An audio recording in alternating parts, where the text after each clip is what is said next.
Neuro, pulmo and centre for surgical excellence Sai Deepa multi speciality hospital Chandanagar Hyderabad. Cricket మైదానం అంటేనే కేరింతలు ఉత్సాహం. కానీ ఆ మైదానమే ఒక నిండు ప్రాణాన్ని బలి తీసుకుంటుందని ఎవరూ ఊహించలేదు. ఉత్తరప్రదేశ్లోని ఉన్నావో జిల్లాలో ఊహించని విషాదం చోటు చేసుకుంది.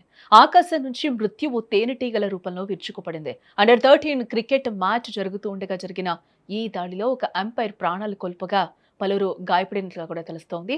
ఉత్తరప్రదేశ్లోని ఉన్నావో జిల్లా సుక్లాగంజ్ ప్రాంతంలో గల అంబేద్కర్పురం రాహుల్ సప్రూ మైదానంలో ఈ విషాదకర ఘటన చోటు చేసుకుంది.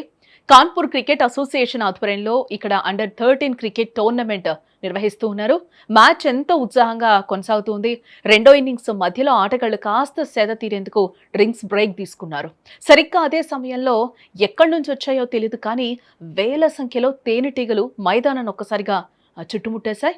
ఒక్కసారిగా జరిగిన ఈ మెరుపు దాడితో ఆటగాళ్లు, సిబ్బంది ప్రాణభయంతో పరుగులు తీశారు.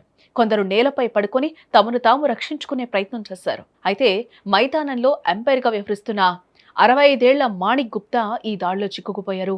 వందలాది తేనెటీగలు ఆయన్ని చుట్టుముట్టి విచక్షణరహితంగా కుట్టాయి. దీంతో ఆయన తీవ్ర గాయాల పాలై అపస్మారక స్థితిలోకి వెళ్ళినట్లుగా తెలుస్తోంది. వెంటనే సహచరులు ఆయన్ని కాన్పూర్ ఆసుపత్రికి తరలించారు.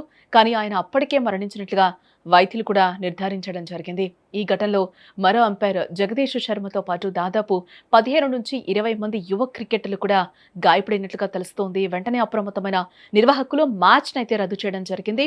మృతుడు మాణిక్ గుప్తా కాన్పూర్లోని ఫిల్ఖానా నివాసి.